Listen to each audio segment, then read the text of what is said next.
Nakuha ko yung ano eh, yung kay Mang Kwepwing ito. Alin? Banyo ni Mang Kwepwing, nakuha ko. Bili-bili na baka mawala pa.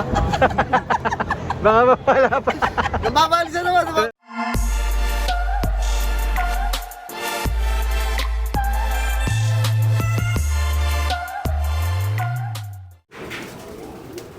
Boy impound!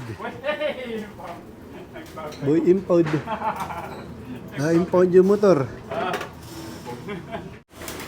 Welcome back mga kalapatids.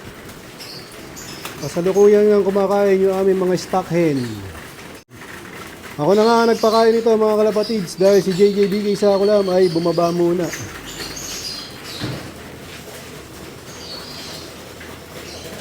Yan.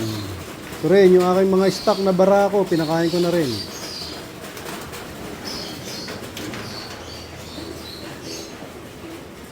Tapos ito na yung mga young bird namin na ikakarga mamaya. Yung 7 ay ikakarga namin sa ARPCI. Bali first lap na nga mamaya ng 3 club. Yung ARPCI sa San Francisco, Quezon.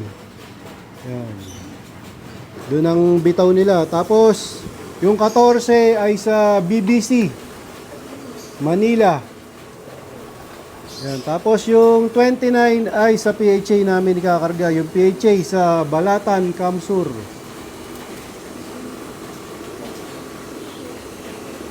Doon yata yung first lap namin mga kalapatid. So, kukonfirm ko yan bukas. O sa karera. So, bali, ito na yung mga ikakarga namin. Pinakain ko na nga yan. Ayan, kung makikita nyo, busog na busog yung red bar.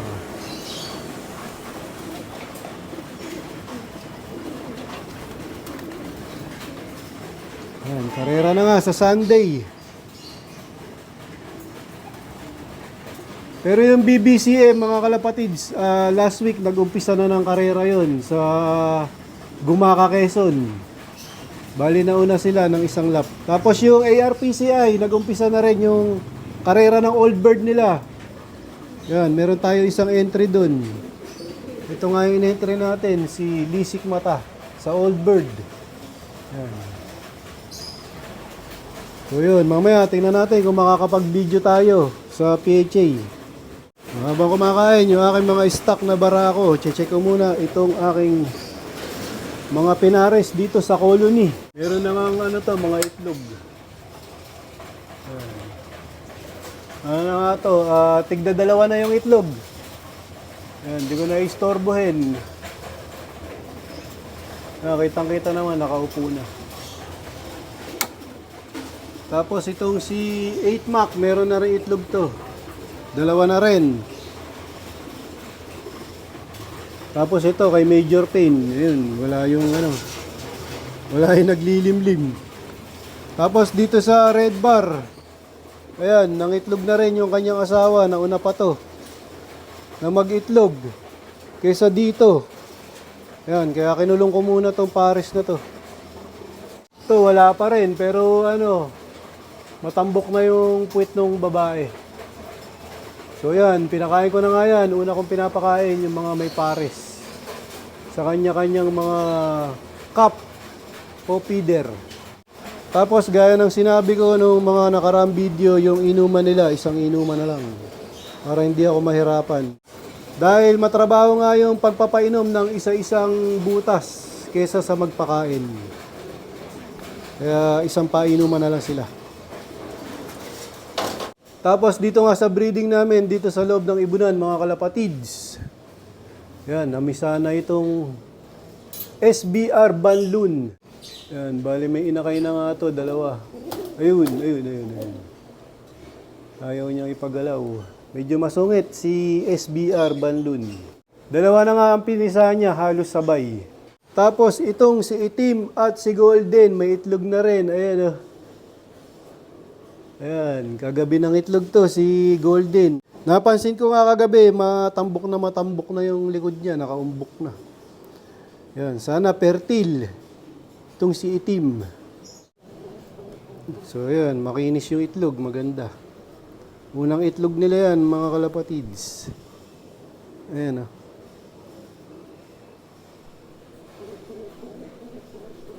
So, pagka nga nakadalawang itlog na yan, lalagyan naman natin ng kusot. Yung paso nila. So yan, waiting ako sa susunod na itlog tapos sa paglilimlim nila. Tingnan natin kung ano yung lalabas na kulay. Dito kay itim at kay golden. Tapos ito yung mga painakay namin. Yan, di ko nga mailipat doon sa aking stock bird. Kasi nga kinokondisyon ko na yung aking mga stock hen at stock na barako. Kaya hindi ko muna sila isinasama. Dito ko na nga paglulugunin tong mga young bird. May itong mga anak ni Whirlwind at ni Bulak, tsaka yung anak ng magnesmate na Imbrek. Itong napilay, na itutukod na nga niya yung paa niya. Tapos itong si Bulak at si Whirlwind. Ayan, kasalukuyan naglilimlim. Ano kaya yung susunod na aanakin nila? Puti ba ulit o merong bahid na itim? O ibang kulay naman. Bali, basket ko na nga. O ilalagay ko na sa training box yung aking mga PHA.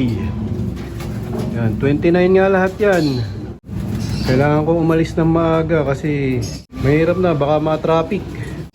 Tapos yung ARPCI at BBCM, si JJ Bigay ang magbabasket nun o maglalagay sa training box. Mamaya pa niya dadalin, alas 8 ng gabi. Mas maaga kong dadalhin yung PHA kasi nga malayo ang PHA dito.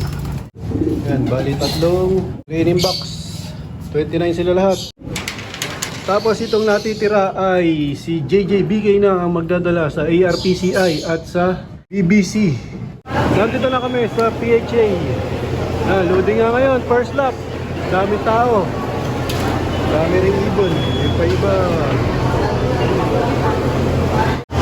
Umiiwas ka ako kasi may model ka mong master ko. Ayan na. Umiiwas ako, may model kasi baka mamaya...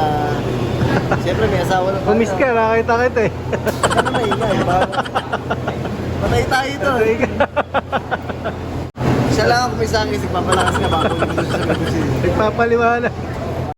Ay, nagdadating na, ang dami ng ibon. Ay, idol natin, Boss Benito Goke. Kausap ni Bili-Bili na. Ayan, 2 truck ang gamit ng PHA. Ayan, tatago ko pa. Picture na lang kami dalawa ni Ayan, picture. Binati ka na ito. Binati ka. Saan? Nabuya ko na asin. Baka hindi ka mabalis. Dala asin. Dinala ko asin talaga parang nabalis ka. Huwag ka mong mabalis. Nakuha ko yung ano eh, yung kay Magwepwing ito. Panyo yung Magwepwing nakuha ko. Kaya mag-ano ka ngayon, no? Nakaredy kami, kala ko. Nagtatanggal ng balis yan. Alam mo. Albularyo na ngayon yun. Albularyo. Yung bagong tanin ngayon, albularyo. Bili-bili na baka mawala pa. Baka mapala pa. Nababalis na naman. Delikado. Ulitin na ulitin. Pagka ganyan, pagka pinabalis kayo, sabuhin nyo na sila ganito. Tapos medyo iibasin nyo, bago isa lang.